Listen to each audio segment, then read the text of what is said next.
کہ زندگی کی سب سے بڑی حقیقت موت ہے. ہم بھلائے رکھتے ہیں، اپنے ذہن سے اسے دور رکھتے ہیں، لیکن واقعہ یہ ہے کہ زندگی کی سب سے بڑی حقیقت موت ہے. ہر سی نفس کو موت کا مزہ چکھنا ہے، ہر جاندار کو موت کا مزہ چکھنا ہے. ثم الینا ترجعون، پھر ہماری طرف لوٹا دیے جاؤ. تو زندگی کی سب سے اہم حقیقت موت، اور موت کے بعد رجوع اللہ، آخرت، یہ سب سے بڑی حقیقت ہے. ایک حقیقت سب مانتے ہیں، سب جانتے ہیں، دوسری حقیقت کے اوپر پردہ پڑا. میں نے اس اعتبار سے نوٹ کیا، یہ الفاظ قرآن میں 3 مرتبہ ہے. کل نفس ذائقۃ الموت، ہر جاندار کو موت کا مزہ چکھنا ہے. انبیاء اس سے مستثنا نہیں رہے، رسول اس سے مستثنا نہیں رہے، اولیاء اللہ مستثنا نہیں رہے، بلکہ قرآن میں ایک جگہ کہا گیا ہے افإن مت فهم الخالدون.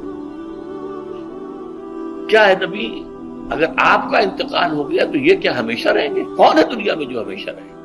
انتقال تو ہونا، آپ کا بھی ہونا ہے. انک میت وانہم لمیتون. یہ تو مختصر ترین الفاظ تھے. اس سے آگے بڑھیے، سورہ انبیاء میں فرمایا کل نفس ذائقۃ الموت وَنَبْلُوكُمْ بِالشَّرِّ وَالْخَيْرِ فِتْنَةً وَإِلَيْنَا تُرْجَعُونَ. ہر جاندار کو موت کا مزہ چکھنا ہے، اور اس سے پہلے پہلے ہم تمہیں آزماتے رہیں گے، خیر کے ذریعے بھی، بھلائی دے کر، صحت دے کر، دولت دے کر، اولاد دے کر، شہرت دے کر، اور برائی کے ذریعے سے بھی، تنگ دستی دے کر، بے عزتی دے کر، اہانت دے کر، ذلت دے کر. وَإِلَيْنَا تُرْجَعُونَ، اور پھر ہماری طرف لوٹائے جاؤ گے. وَمَا الْحَيَاةُ الدُّنْيَا إِلَّا مَتَاعُ الْغُرُورِ، اور دنیا کی زندگی تو سوائے دھوکے کے سامان کے اور کچھ نہیں ہے. یہ تو تمہارا عارضی سا سفر تھا، تم نے اسی کو اپنی منزل بنا لیا، اپنا ٹھکانہ بنا لیا، تو دھوکہ دیا اس نے تم.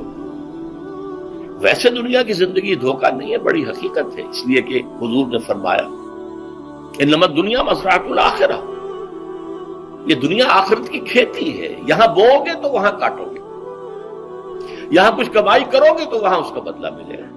اس اعتبار سے دنیا بہت بڑی حقیقت ہے، ایک ایک لمحہ بہت بڑی قیمتی شے ہے.